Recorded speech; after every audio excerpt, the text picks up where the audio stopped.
Alright, so I've been asked about my story, how I got into martial arts, and all that fun stuff. And we're gonna go back. We're gonna go back quite a ways. So, if you're interested, stick around.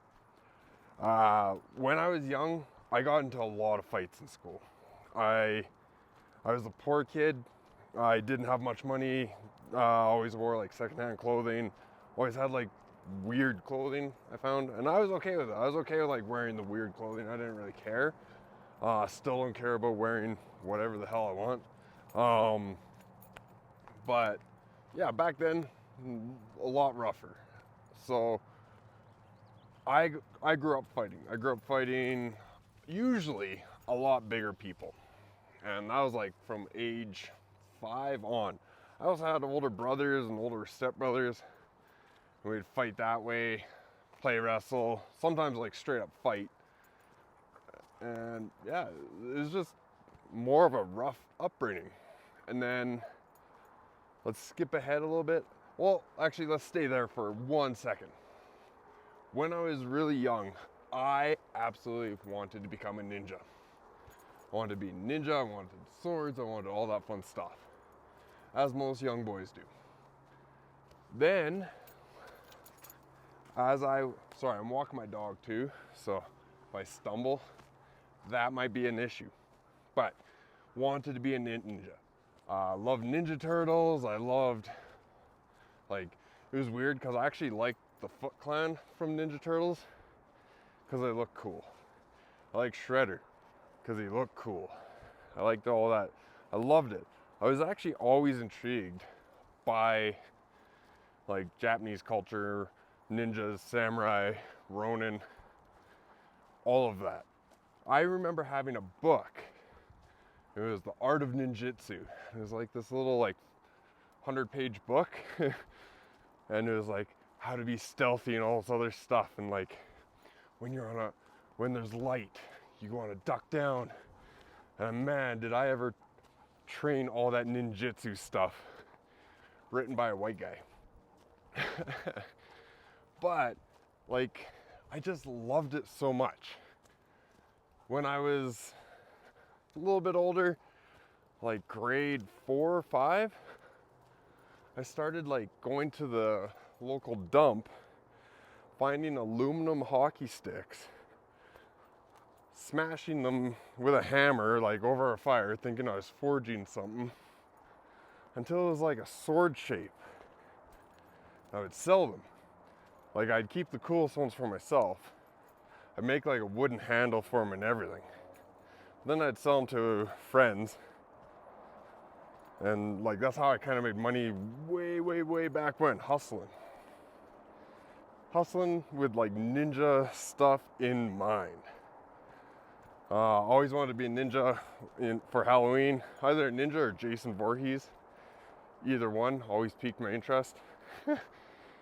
And then, yeah, growing up, junior high, still fighting. I was actually a smaller kid. Up until like grade 10 or 11, that's when I grew. I'll post a couple of pictures. I'll let you guys know.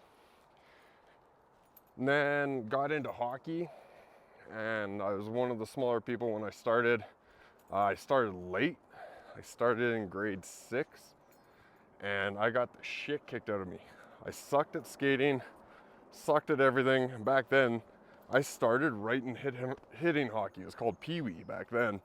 I don't know what it is nowadays, but yeah, started in hitting hockey. And I got laid into my first year, but damn, did I ever sit there and work my ass off. Every night, I'd be out on my rollerblades shooting the puck.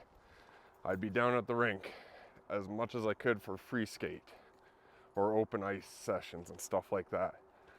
By the end of it, I got like this like participation trophy, I felt like, and it was like the most improved. And looking back, I was like, damn, you know what? I was 100% the most improved because I absolutely sucked at the beginning. And even then, I was getting made fun of. Mainly because I had hand-me-down gear. I had 2 different gloves of like different brands. my helmet, I look like a big ass bobblehead, look like a lollipop. And yeah, but I learned to get better, get stronger. And then I took that entire summer and trained my ass off. Kind of started working out and all that fun stuff. Then the next year, I started like really laying into kids and like getting way better at hitting. Got pretty damn good at fighting on my skates. And that was kind of like the beginning of, oh, I'm actually kind of good at this. Kind of good at like hitting and taking a hit and not even reacting to it, because I'd been hit by harder most of my life. So from there, I went from left wing to defense. Defense suited me a lot better, way better skating backwards, hitting and fighting. And then now we're gonna skip a beat. We're gonna move forward to college. Went and played juniors. Again, I was an enforcer, and because the team lost their enforcer, played half a season. And then I got let go because their enforcer, and he was a big boy. He beat the shit out of me in tryouts, but he broke both hands or something in another like tilt. So I got the role. Bunch of fights later, they let me go. And so yeah, I just did the college thing. Then during college, Ultimate Fighter 1 season 1 came out. And I found a new thing, MMA. Absolutely loved it. Fell in love with it right then and there. I knew of like the old stuff. I watched some of the old like Tank Abbott stuff. But Ultimate Fighter season 1 is definitely where I started. Definitely where I went all in. Right after that, started training with a buddy just on it was on a sleeping bag, an unfolded sleeping bag on the hardwood floor. And we were watching Gracie Combatives. We were like, hell yeah, we're gonna get our blue belts. This is before I knew anything about Gracie Combatives or Gracie University and like how much shit they took for like mailing out their belts and this whole system. But we worked our asses off. I got a lot of that curriculum down pat. And then we even had like gis. Crazy. And like I was an A5 at that point in time. I was like 220. Yeah, about that. The gi was an A5 is huge. Well, it's huge on me, or it was huge on me when I still had it. But from there, we kind of separated. We went our different ways, and he went one way, and my goal was still get my blue belt. Like, we made a pact, get our blue belts. I don't know what he's doing, but man, I wasn't gonna stop. I wanted my blue belt. I made a pact with him. I made a pact with myself that I'm getting my blue belt. So I eventually, about a year later, moved down to Canmore and immediately found a place to train at. It was Canmore Fight Club. It was a boxing gym with a tiny, like, little mat surface ran by blue belt, like a 4-stripe blue belt. All we did day in, day out was get our asses kicked. Like any new person just got the shit kicked out of them.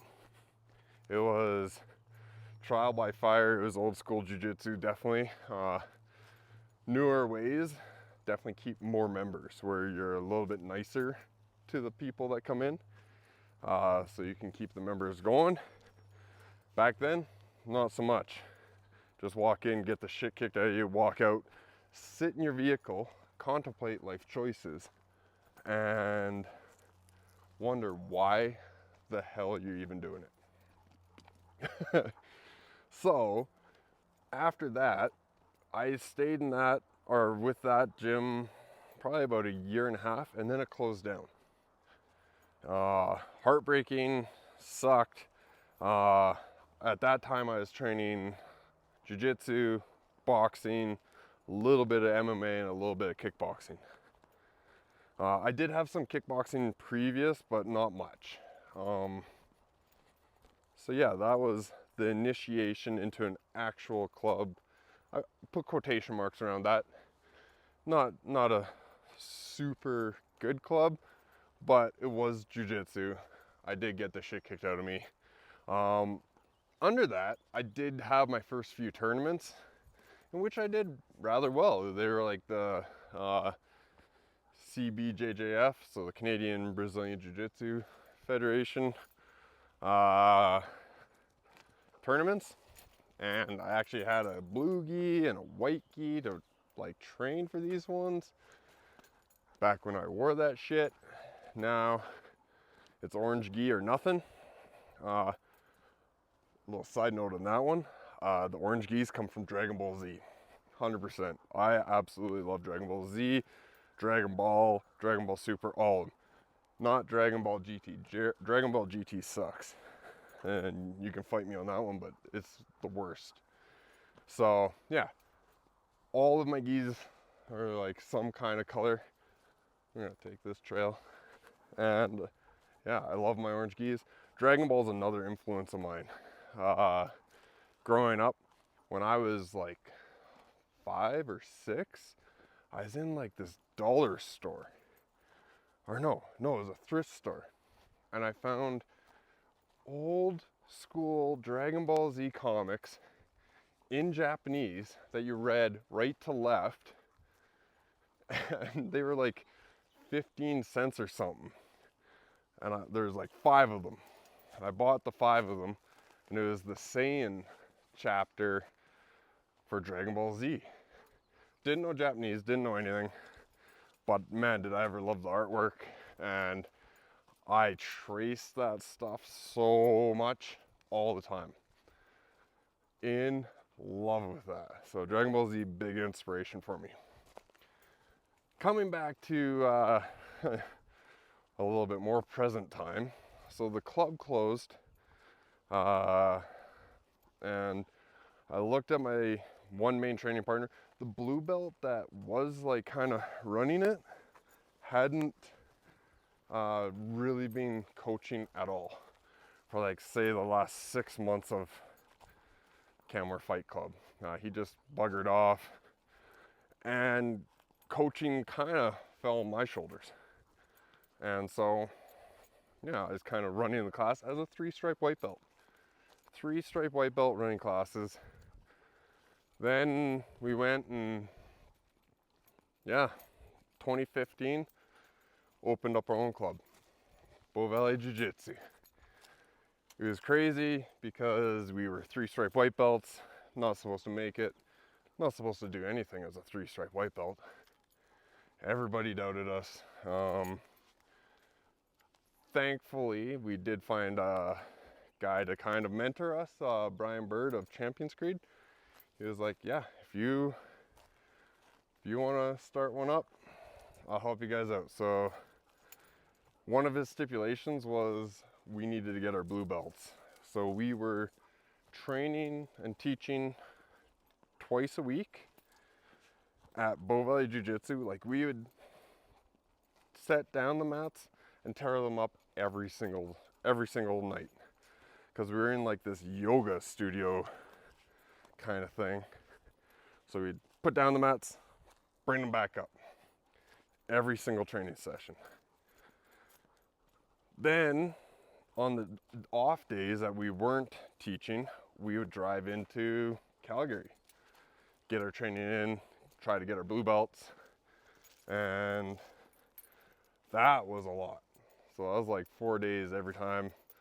Calgary is about an hour away, so hour there, hour back, and that's with good traffic. Shitty traffic, you're just done. Got our blue belts about 6 months after opening. It was awesome. Got the shit kicked out of me in the demo. So you demo like 80 techniques, and then you spar most of them, and after all of that, you sparred all the black belts. Like you had a round with them. And I was the first one, so all these guys had all, it doesn't matter, you're a white belt, sparring black belts, not like they used much energy, but I came in hot. I was like, I'm tired, but I need to show them.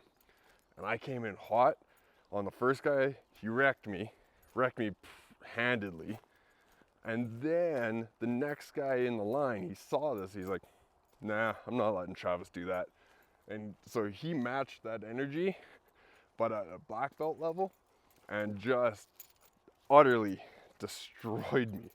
It was awesome. It was great.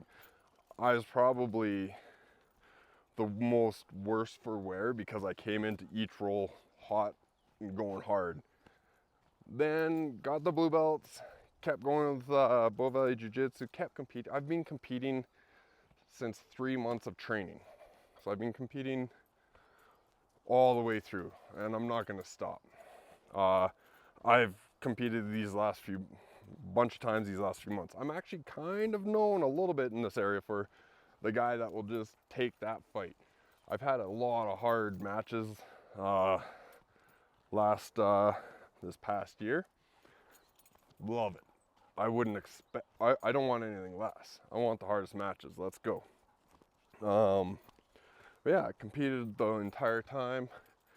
Cool little turning point in the comp scene was my first super fight matchup for sub ace. So we went and I was against this like 220 pound dude. For reference, I'm 192 to 195. Big boy, purple belt, I was a blue belt, and like, I don't know. I had it, and like I was the head coach. I didn't really have like much training at Champions Creed at that time. Like I was training a lot on my own and training with my business partner at the time and with students. But I researched and I read. My entire life was like, any free time, put it towards jiu-jitsu, put it towards getting better. It's still very much like that. But in that one, a week before the match was set to happen, I was awarded my purple belt. So there's 2 purple belts going into this match now. And I remember the one post he had posted, and he's like, ain't no way I'm gonna lose. I'm training with all these black belts. And that just gave me the motivation. I was like, well, let's go. And at that point, the local news reporter came out and we had an interview, and he's like, so, do you think that you got this? I was like, yep, I got this. No, zero amount of, like, zero lack of confidence. I had this match. I was gonna take him. He's like, you know, you're kind of like the dark horse. Nobody thinks that you're gonna win this. That's where the name came from. And I took that. I was like, yeah, cool. Let's go. Let's see what I got. Let's see what he's got. I ended up triangle choking him in the first like 4 minutes, I think, of a 10-minute sub-only match. And yeah, that was one of the coolest points. Since then, I earned from my blue, purple, and brown under Champions Creed. Then I dropped my affiliation. I like doing my own thing. I like training where I want, training with who I want, and not really having to be under this like guideline system. So, and it was an amicable split. We understood one another. Brian Bird's a good guy, but yeah, it's just different ways of looking at it. So then I didn't have any kind of affiliation. I'm not under anyone. But a few years went, or 2 years went by, we switched the name from Bow Valley Jiu-Jitsu to Dark Horse Martial Arts, mainly because we were doing kickboxing, jiu-jitsu, and MMA, so it wasn't just jiu-jitsu anymore. And I had taken full ownership of the club now, so it's just me. So we changed it to Dark Horse Martial Arts. A little throwback to Jordan Small of the Rocky Mountain Outlook for naming that a little bit. And then, yeah, we took that and we've grown. So fast forward to 2022 and a bunch of black belts in the area that I know that I've competed against, that I trained with, all got together and made a point of getting someone to promote me to black belt. And that guy happens to be Drew Weatherhead of Because Jitsu. So he gave me my black belt in front of all these other black belts, which was actually a really cool experience. And since then, still competing, still growing the club, still loving every minute of it. I've went full time. So I was a mechanic for 16 years and I was running the club pretty much full time along with that. And then about 2 years ago, I said, you know what, we're jumping in both feet. Oh, there's a goat. You see the goat? A little cutie. So yeah, jumped in both feet, full-time jiu-jitsu guy. I do have a video on how I made jiu-jitsu my full-time gig. Feel free to go take a look at that. It's probably my best performing video on YouTube. And if you've been around this long, I do have a free leg lock instructional on there too. So that's about an hour and a half worth of free leg lock content. If you like this one, please like and subscribe. If you want more of this kind of story, let me know. Sorry for all the spinning. Murphy has to go to the bathroom. But that's like a brief rundown of my jiu-jitsu career and what got me into it. Mostly just being a kid, wanting to be a ninja or Goku. Always wanted to be Goku, and yeah, just if anyone knows how to like shoot energy out of their hands, show me. I want to be that guy. I want to do a Kamehameha. But yeah, I just wanted to share a little bit of my story. Maybe I'll go into depth in a later video on childhood and anti-bullying stuff. But thank you for the watch, and yeah, always appreciate it. And if I don't catch you on the mats, catch you on the flip side.